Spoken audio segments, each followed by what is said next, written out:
Hey, what's up everybody? BDL44 coming at you with another video. Alright, so, man, I ain't been this tired in a long time, man. I don't know what's up with me, but I am exhausted, like sleepy.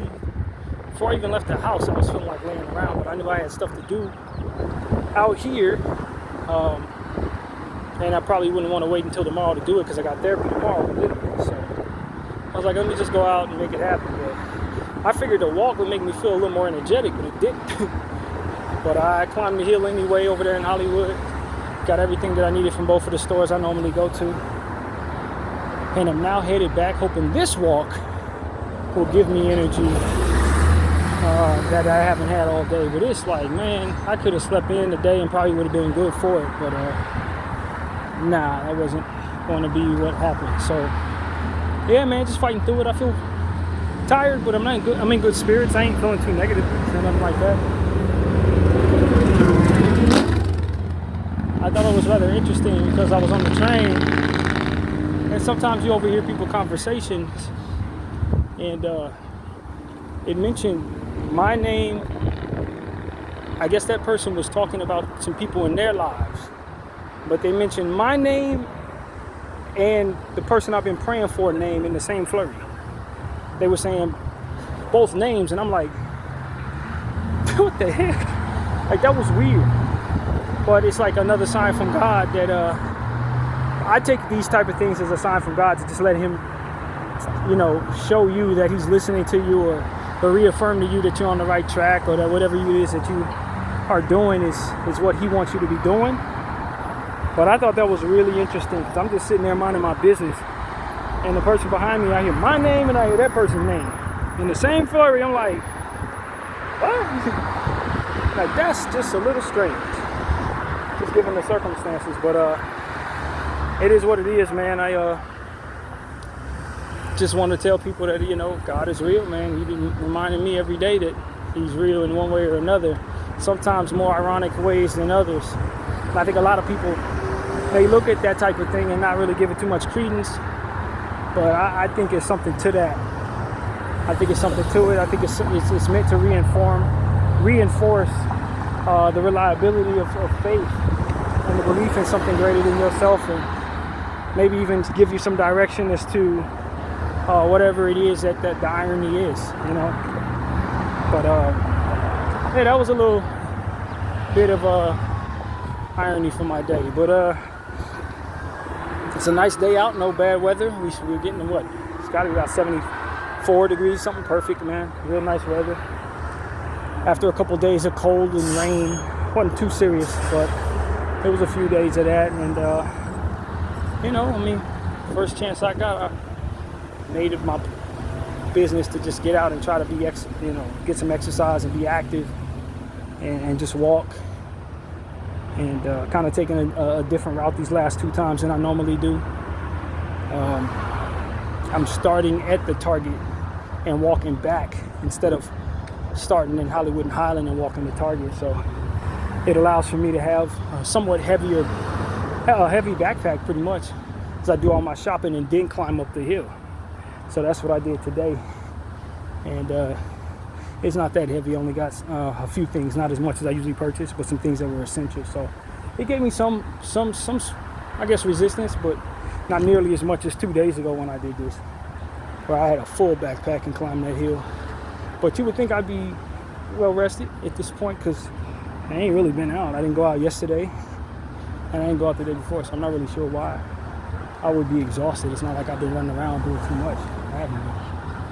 But that's what the body's telling me, so I'll just listen to it and work through it. I think that's what it is about. You get some great resistance days when you have days like this and you still push. You give yourself a new level of endurance and conditioning, I guess. Because these are the toughest days to go to the gym. These are the toughest days to be active. These are the toughest days to really do anything, because your body's telling you to lay down and sleep. And sometimes that rest is really good, especially if you get up out of that rest and immediately get to the exercise. But I've learned in life that maybe that may not be available to you. And so when you do have to move on these days, you usually when you finally do get some rest, the next time you come back out, you feel like you got so much more energy, you know, that kind of thing, when you do finally rest after this tiresome day. So, yeah, man, that's what it is. I really feel it. I think it might have something to do with the exercise I've been doing, because I've been really using my push-up help thingy bar, or whatever they call that, ever since I got the little soft, little cushiony things for the hands, which have been working excellent. I've been really using that thing, but not too much. And I've been doing my exercise at home, and I may have added a little bit to my suitcase, because I got finally my laundry detergent that was going to take a week to come in. That finally came in, so I just put that in the suitcase. And then the other one, that's the little small one that I purchased, is also on the side of the suitcase. So it's significantly more weight on my suitcase squats than I'm used to lately. Maybe that has something to do with it, but you guys know I don't take any days off on that, so I don't know. But I just feel like my body's telling me to knock out, like really get some good daytime sleep. And I just was like, nah, I'm not. If I didn't have to go to Lydia's tomorrow, I probably would, but no, I don't think I want to do both tomorrow, grocery shopping and therapy. I just don't think I'll be up for all that tomorrow. So yeah, man, that's what's going on. Just lugging through this really, really low energy day. That's what it is. But yeah, I've been seeing a lot of stuff, of course, online, man. It's a lot of stuff as usual about Gaza, a lot of stuff as usual about racism, and what Donald Trump has got going on, and deporting people. I saw that he had outside the White House, they had lined up a bunch of felons' pictures who happened to have been undocumented rather, and you know, lined up their pictures all outside of the White House, saying something along the lines of, "This is what deporting people is good for, getting people like this out of your country." It's just a lot of very, very racially driven propaganda and policies, and it just, I want people to understand that if you support this, what they're doing is more or less playing in your face, because they know that you are driven by this type of thing, so they're gonna do it. If they thought you were driven by the color blue, they would put everything in color blue. Right? They're playing with you. They're making you trust them by way of what it is that you believe, so that you will trust them when it's time for them to do something to you that ain't going to be for your benefit. It's patronizing you is what they're essentially doing. And they think so low of you that they're going to use something that belittles others in order to gain their trust. It just speaks to what they think of Americans. And I think the average American is racist, self-serving, gets driven off of the energy of other people's suffering, and they want others to think that about you as well. As we look at these campaigns that are pointed at you, they want us to think that that is what is out there in regards to it. See, it's a lot of different things that are supposed to reflect, and while I do believe that a lot of what goes on is about molding people as it pertains to molding the images of people and molding the minds of people. And there's a lot of things going on at the same time when this happens. And they're trying to coerce you into stereotypes, and then anybody who's watching them do it is supposed to believe those stereotypes about who it is that they're doing this to in regards to patronizing, and who it is that they're talking about. So they will be all at each other's throats. That's really what it's about.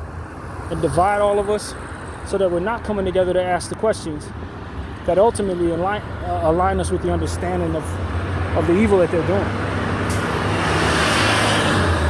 Of the things that they do that doesn't work in our favor.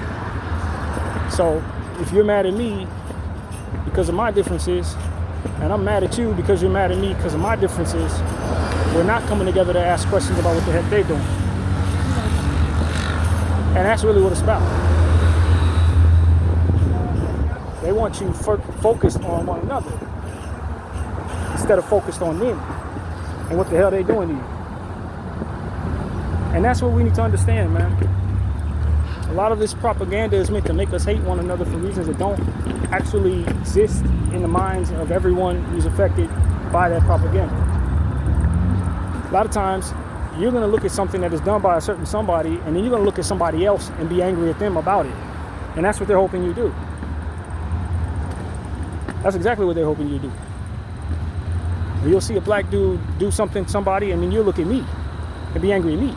I didn't do those things. I wouldn't support those things. But you're going to be looking at the first person you see that looks like the person that did that, and you're going to have preconceived notions about them. That's how they keep that prejudice and that bigotry and that racism alive.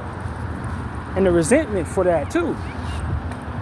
So that I'm looking at you saying you're a bad person because I saw someone that looked like you vilify somebody that looked like me for doing something that you perceived was bad. And now you're making me feel bad for being me, for looking like them in that process. It's all a cycle of let's paint the world around these people to be what we want it to be that benefits what it is that we're doing, so that they will be focused on one another instead of focused on us. You know, what's there to see is that them selling your country down the river to people who are doing some of the worst things in the world. That's what's happening. They're taking your democracy and they're selling it for pennies on the dollar to people that are interested in doing horrible things, for which we've talked about. Not just any old body, to people who have a lot of money whose intentions are to exalt themselves and more or less do horrible things to people all over the world. This is what's underneath their curtain. That's what they're trying to keep you from asking questions about. What the hell's going on in my government? Why is it that I love Israel more than I love myself all of a sudden? It's supposed to be America first, but everything that my politicians are actually lobbying for is for the betterment of some random country in the Middle East, of whom I don't know nothing about or probably don't know too many people from. And then when you start digging underneath what's there, then you find out what these people are doing, and you join the protest just like everybody else around the world who's protesting them. And you find out what horrors they are actually inflicting on people who really can't do nothing to them. Children, in most cases, who ain't doing nothing but minding their business. They bombing these people while they're in tents after starving them. Like, when you find out that this type of cruelty is what's driving the people who are buying your government, then you understand why your government has you focused on what the Mexican brother is doing, or what the brother is doing, the black brother's doing, or has us focused on what the white person thinks of us. You see what I'm saying? That's what's underneath the curtain. That's what they're doing. That's why it's so important to keep you divided and focus on one another instead of focusing on what it is they're doing and who they're selling this country to, who's running this country right now, and how much they're actually paying for to do so. Some of y'all who are wealthy, you don't realize that your country is being sold for money that you could spend. That's another part of this situation that's really interesting to me. When you start seeing what some of these government officials are taking in regards to the money that's being given by Israel to them, some of y'all can afford to pay that. That's the elephant in the room. Some of y'all could double that money to get your own agenda done, to be completely honest with you. That's why I don't think it's money that's driving this. Because when I find out so-and-so politician took $700,000, I'm like, bro, I got some rich people that probably follow me that can pay double that for their agenda. Why are you taking that money? So-and-so took $2 million from a lobby group. $2 million? Bro, I got an NBA owner that can pay 3 times that. Like, when you really consider how much they're actually taking to move agendas in certain direction, you realize it's small money in comparison to what the wealth is really out there. If you really have some money, bro, you could really buy these people. Problem is, I don't think it's money that's ultimately having it so that they do this. And this is why I don't think it's money. And I've had a lot of people, say that, oh man, it's about These lobby groups are buying these politicians. But the money ain't enough. When you really look at the figures there, you realize, yo, that's not a lot of money. I mean, it is a lot of money for someone like myself. Don't let me sit up here and act like I couldn't use $700,000. But $2 million, $700,000, I think the biggest figure I saw was like $7 million for a politician. Like, that's not a lot of money in the world today. When it comes to wealth and moving things around, that's not a lot of money. So one has to wonder what else is in play. And this is why I think there's more to see than, and we've talked about this, there's more to see behind what these politicians are actually doing. It's more than just these politicians being bought and paid for by a lobbyist group. They got these people by the balls in a different kind of way. And once we start understanding that, then we could understand what we need to do to gain the leverage back for our country. And to gain our leverage back. Because it's not about $7 million or $2 million or whatever the hell that is. That's not what this is about. This is about secrets. This is about likely sexual secrets, if you ask me. That's what this is actually about. And some of these politicians that you are voting for or not voting for, and they somehow find themselves in office, I think it just boils down to them being criminals in one way or another. And Israel having them by the balls. AIPAC and these guys have them by the balls. They know what they have done. And they probably coerced the circumstances from which that guilt is possible. And what Epstein was that. That's exactly what that was. Epstein was that. He was from what I'm starting to find out, this dude worked for Israel. And his purpose was to coerce people of power into compromising positions and getting videotape on them. Which is why he just ultimately ended up unalived. He wasn't just some sick pervert, man. That island of his, it served a purpose.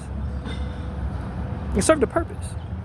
And that purpose was to gain the leverage necessary for Israel so that it could ultimately have people in their back pocket of power and influence. So when you start talking about what's going on here, what you really see here is a carefully organized and coordinated effort in gaining the leverage from people of power so that no matter what Israel did, these people would be in line. And that is what comes together to be this dystopian American nightmare that we're seeing, where you can see children getting blown to bits and your media not cover it and your celebrities are silent. Because if they weren't on those islands, they're connected to somebody who was. And it can all go poof for them if they decide to grow a pair and do something about this genocide that's taking place in Palestine. And that's really what it is. Because otherwise, if it wasn't for that leverage, then that's not enough money that they're paying these government officials, in my opinion, to get them to allow for certain things that we're seeing now. And moreover, you would see more people buy politicians to do wacky stuff. Much more wacky stuff than what we're seeing. It would be all out chaos if it were just about cash. Random drug dealer can buy random president with $10 million and suddenly he's legalizing all the drugs his dude sell. Like, what's keeping that from happening if it's all about cash? It ain't all about cash. It's about leverage. The cash is just the icing on the cake. It's either I give you this cash or I tell all your secrets. And which one will you take? To make it sweet for the person who's underneath it, so they don't grow a pair and start thinking, well, let's just screw it because I'm sick of what I'm seeing. No, because that cash is gonna keep you happy. And these secrets gonna keep you in line. That's what they're doing, man. They got videotapes on all these people. Doing things that you know and I know you shouldn't be doing. To some degree or another. To some very embarrassing and criminal degree or another. And this is why I've been saying this type of thing for a long time. Like, man, we just need to start looking at these people who are quiet. Start looking at these people who are lobby are going crazy in the government, and start assuming these realities about them without needing the footage or nothing. We just know that they're sickos. Keep an eye on them from here on out, because you best believe they're feeding them demons because they're not being held accountable for it. You gotta look at it like that. If they're able to effectively get away with this, then they're of course continuing to do what it is that they do. They're not disciplining against it. There's no consequences for doing it.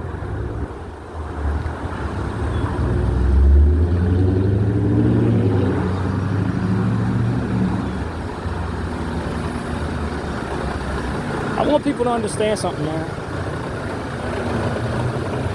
The world we're in today, if we're going to undo a lot of the madness that's going on in it, we're going to start having to be a bit more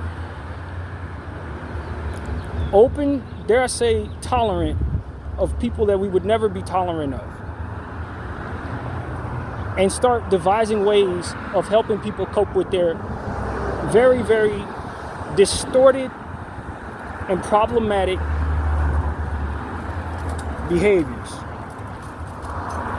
That's what needs this is what now needs to happen. Because what ends up keeping all of this in place is the presence of a society that won't accept certain things. This is the truth.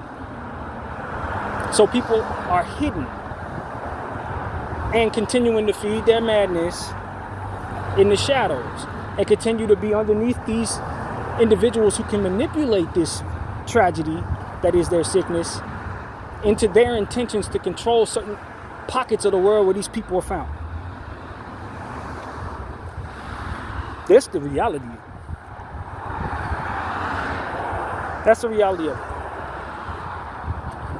There are certain things in the world that we just don't allow, and when we catch somebody doing these things, we want the worst to happen to them immediately.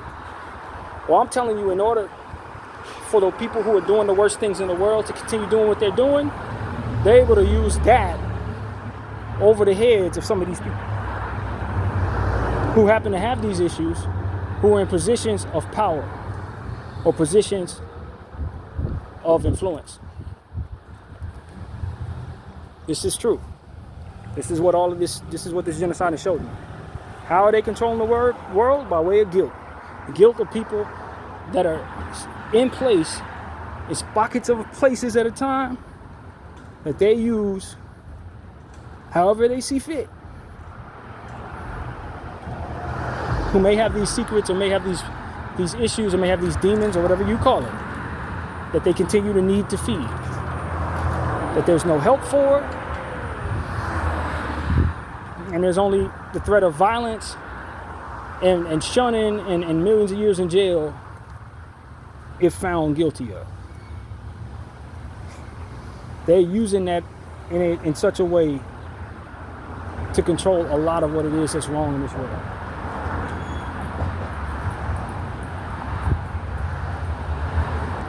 It's the truth.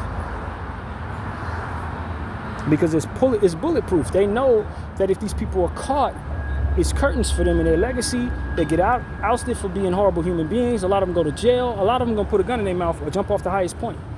There's no life when this secret is exposed based on society's point of view on their sickness and their secret. You're going to understand that soon enough, people.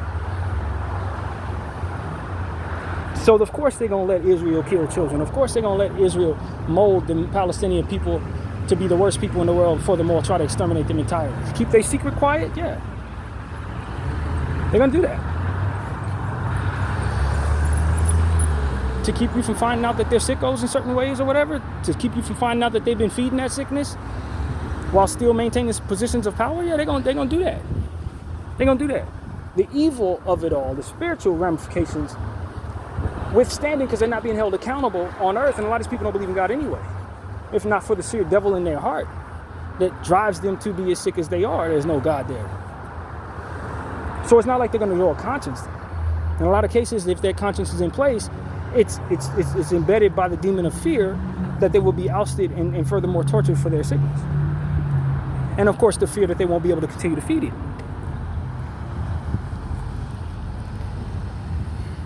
So they ain't gonna do nothing but who holds that secret tells them to do. Whoever's continuing to enable them to feed that demon tells them to do. And so you wonder why nobody cares about what's going on? That's why. Because they're compromised or they're connected to somebody who's compromised. It's all devilish, man. Deceit, misdirection, flipping things upside down, and believe me, if a person is guilty enough or something horrible enough, they're not going to do nothing about anything that would otherwise oust their secret. And that is what we're seeing. That is what I think we're seeing with our government, with governments around the world, with a lot of different people of influence. If they're not indoctrinated in what it is, the agenda itself, then they're caught by the balls by it. Either way, they're falling in line. Either way, they're supporting it. Either way, they're putting out the jargon that supports it, regardless. And as a result, you see what you see. And they continue telling people that look like you that you shouldn't trust people that look like me, or that are speaking the things I'm thinking or saying. That we are supporters of terrorism, that we are the worst people in the world, that we are intolerant, that we're driven by hatred. When we're telling them to stop killing kids and they say they refuse for the sake of themselves. Why would that be the case? Because somebody's in place for the sheer purpose of keeping their own agenda in place, or keeping their own secrets quiet. And they got other people by the balls.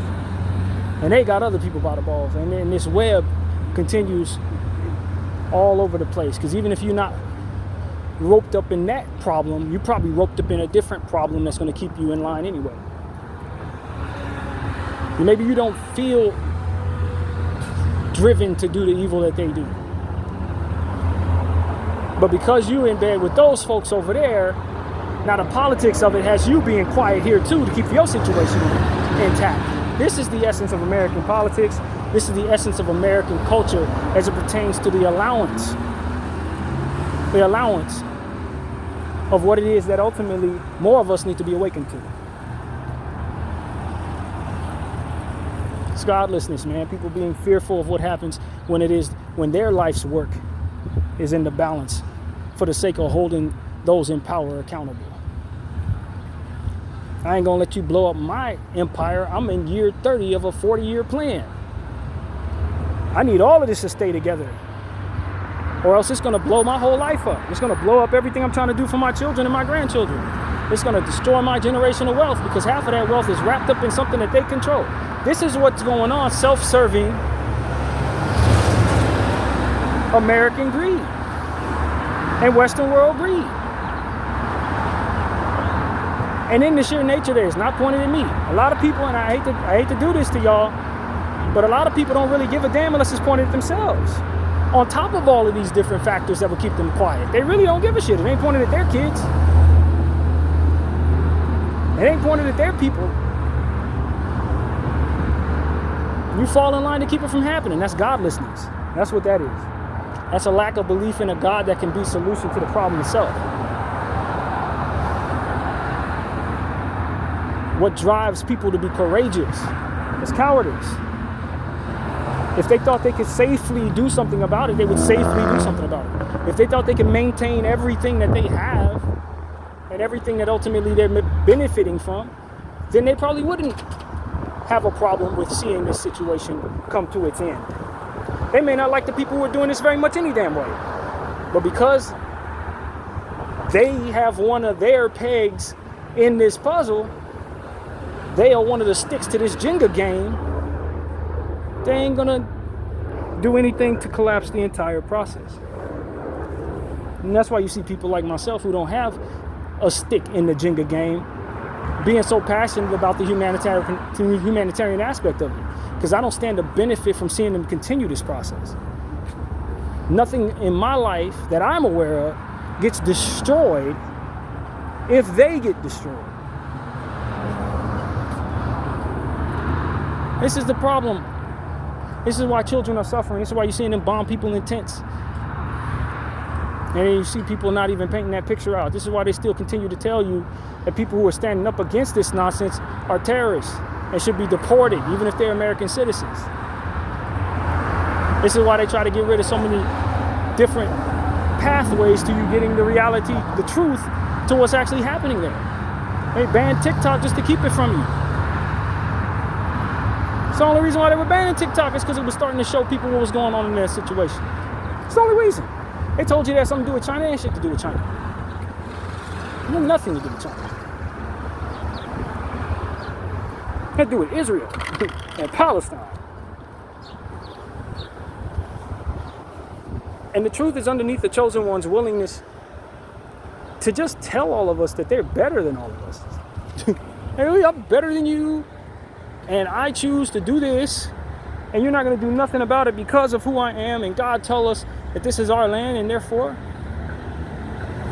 that's where the truth is found, in their disposition.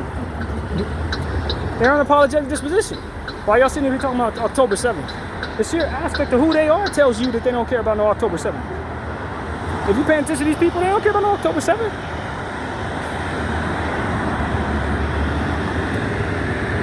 They don't care. They sacrifice all them hostages to get this done so that they can kill off all the Palestinian people. It's in their books that they're supposed to. That the land is theirs and that the Arabs are supposed to die. That is exactly what they believe. This is a necessary sacrifice, October 7th was. So that they can justify it to the rest of us who are sitting here watching appalled, and furthermore to all of those who would dare grow a conscience for whom they have by the balls. That is all that is.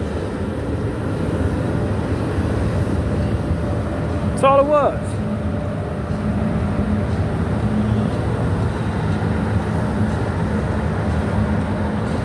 There's still a lot of people who don't know what the problem is in this country.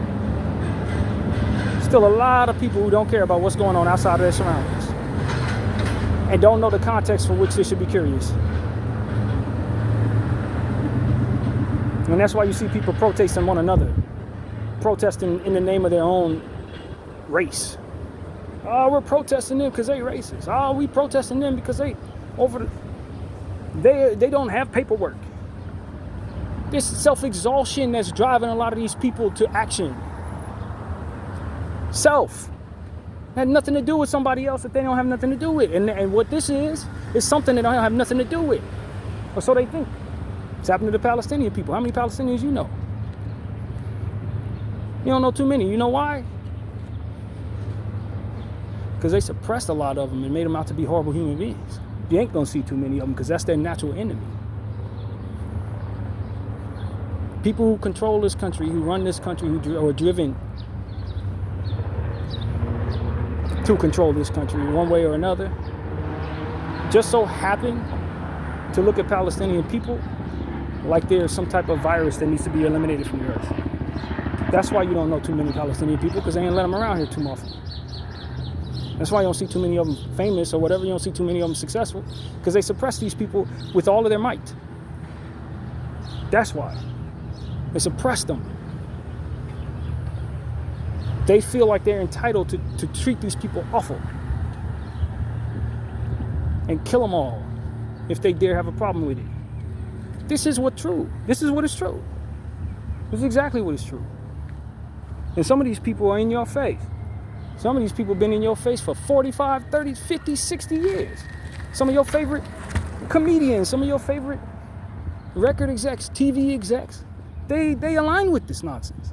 They really think they're supposed to be able to treat these people poorly just off the strength of who they are and what is written in their books. Man, that is the essence of the devilishness. The essence of it. It's nothing more wicked than to just think you can treat somebody poor just off the strength of your existence and exhaustion. There's nothing worse than that. They want to kill all their kids off so that they can suppress their people from ever growing in number. And then furthermore, they want you to hate them for it, though they don't seem to realize that part. They don't seem to realize that part. That's the part that the enemy of God has effectively clouded their mind in regards to. And their intention is to make you hate them. and then furthermore attack them, and then furthermore do the same thing to them that they've done to the Palestinian people. They don't get that part. Those who are spiritually inclined and connected to God understand that part just as clearly as we understand what they're doing, is what they're driven by, and the self-destructive nature from which it's supposed to operate. See, the devil has them thinking that they're hiding behind Jews, but they're not actually doing a very good job of hiding behind them anymore. Anybody notice that? The Jews are standing out front saying, "Not in our name," protesting them, and they beating the hell out of the Jews. They're separating themselves from the Jews. They don't actually want to, because they still want to use anti-Semitism as a means of enacting sympathy for their cause. But when actual Jewish people stand out front and say, "Not in our name," suddenly they're beating the hell out of these people in front of us. Self-destruction in plain sight. Zionists, we know you're not Jewish. We know you're pretending to be Jewish. And you're not effectively separating yourself from, or rather keeping yourself connected to the Jewish community anymore. As soon as you enacted your big, huge, dynamic purpose, suddenly you forgot how to keep your mask on. Y'all been keeping your mask on until it was time to do this genocide. Now all of a sudden, when you're doing the most horrific thing that you would obviously not, if you were in your right mind, want anybody to know you've done, suddenly you can't seem to keep yourself connected to the Jewish people. Suddenly the word is out that you ain't Jewish at all. And you know why that is? Because you're working in devilishness, and devilishness has a self-destructive mechanism to it at all times. That's why. The secret to who you truly serve is enriched in your confusion. Devilish confusion. It's gone so far as for them to say that they are calling Jewish people anti-Semitic. Saying that the phrase "as a Jew" that is used by a lot of Jewish people in regards to condemning this genocide is an anti-Semitic phrase. How is that anti-Semitic when they're Jewish? How does that work? Who are you if not for the Jews? And if they're you, and they're proclaiming they're you, how could that be offensive to you? Who are you? Devilish confusion. Sole purpose is devilish confusion. And if I go around slapping the hell out of random people, and a black person says it's a black person, I don't stand with that black person, and I say what you're doing is racist against black people for telling me I can't slap these people as a black person while you're a black person telling me I can't do that, that's the essence of what it is that's going on there. That's the essence of what it is that's going on.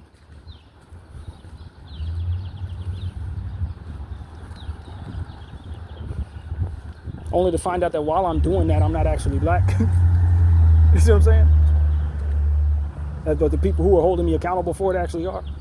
That's what that is right there. That's exactly what that is. This is why we need to start ignoring the propaganda that's meant for us to stay in low frequency, I hate you, you hate me because of color crap. And we need to start shunning the people who want to uphold that stuff, because they are a grand distraction. A grand distraction. Meant to keep us in spaces where we're not asking questions about what's actually going on there and why they're trying to keep us racist. Why they're trying to keep us at each other's throat for our skin color and exalting ourselves in our own little pockets of communities. My people, our people, purity. My people, our people, and they hate us. My people, our people, and they hate us, and all this type of stuff. Divide and conquer, man. Propaganda. Meant to prop you up and leave you distracted away from what is true, which is we all got something to learn about who is doing this to us. And we all have a right to hold them accountable for all that they're doing to all of the people that they're doing it to, including us. Gaslighting us, patronizing us, propping us up to let us down.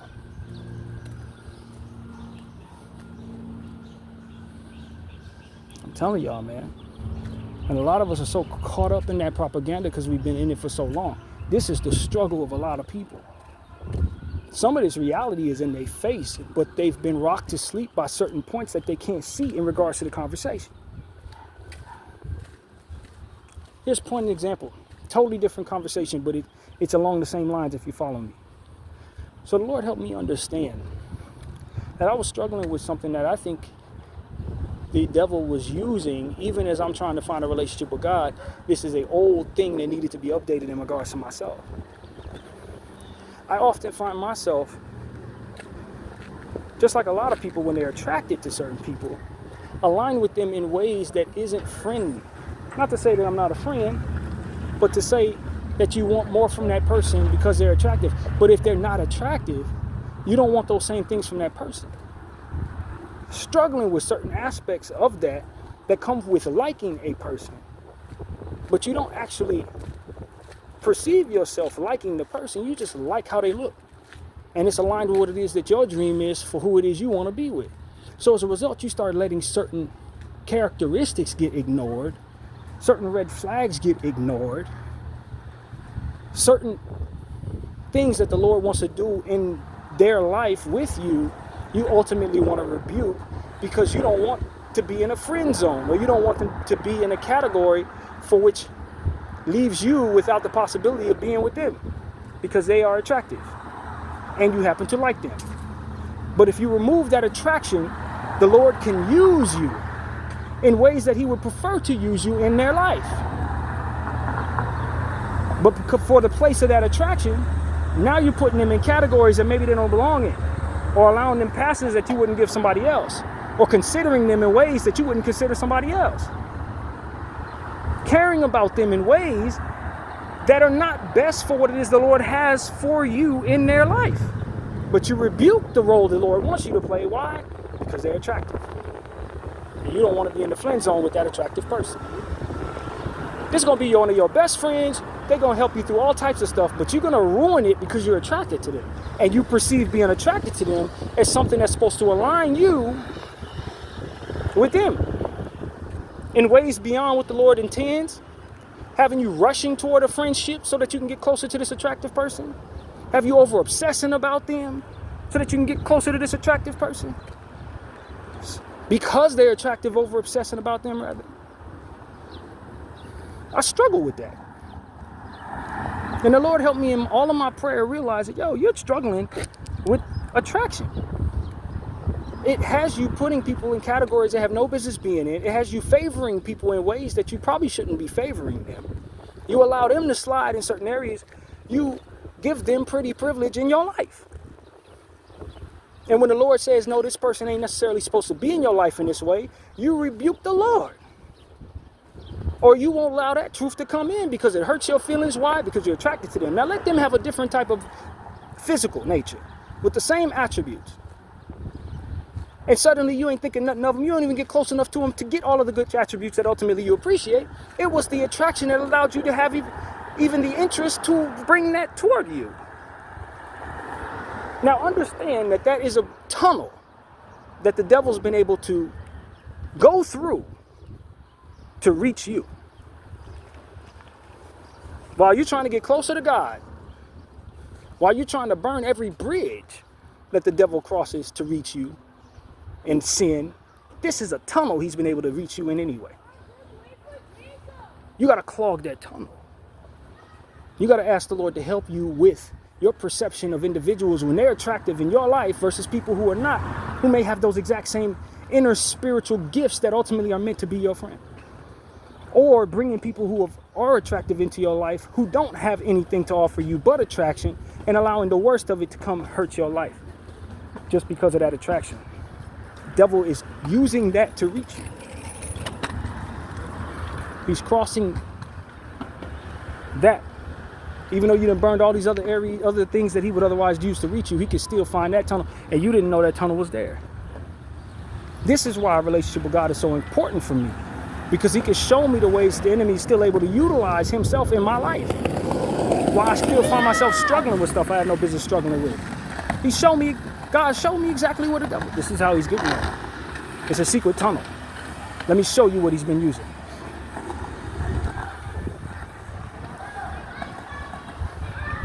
Same thing. Same thing. A lot of us have secret tunnels in different areas of our lives that we are still trying to be good people in regards to. We're trying to get closer to God. We're trying to do all this. We're trying to change our ways. We're trying to get away from sin. But he still has these secret tunnels that have been dug maybe many moons ago that we forgot is there, don't know is there, haven't dug into ourselves to actually find being there. And he's reaching us through those tunnels. I hope the analogy connected.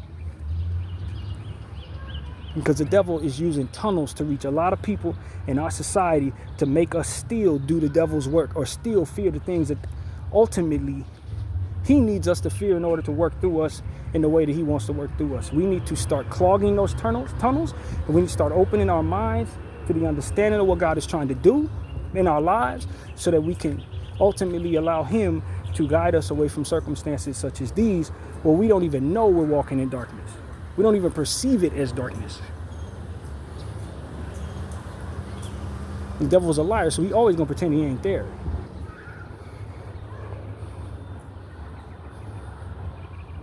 We have got to stop letting him use us in our different societal pockets that we find ourselves in by way of these tunnels that we don't know are there.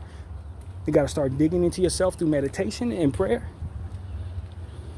Start asking yourself questions that maybe you're not comfortable to ask, or digging in and touching those tender spots of your psyche that ultimately are too painful to look at, so that you can find where the devil is finding ways to get to you and reach you. So you can cut those things off so that you can give them to God and he can pave over them or clog them up or whatever, however you want to use that analogy. Because all he needs is a tunnel to reach us and he can use us. And a lot of us have so many different tunnels and pockets and bridges that we've allowed this entity to reach us. Call ourselves good people and we're not even without the foggiest understanding of just how awful we are based on him utilizing us in ways that he controls. Our triggers, our emotions, our self-exhaustion, our identity politics, our pride, our fear, our sicknesses. He got a tunnel for all of that stuff, and we need to start becoming more self-aware and aligned with something that can reveal to us these things so that we can be more of support to that for which wants to end the evil in the world that allows for genocide. End the evil in the world that allows for some of this misdirection and corruption and ultimately trickles down to people suffering and stuff like that. We all play a part in that. And it's all spiritual. And usually we're compromised, silent, because of some type of tunnel that we probably don't even know is there.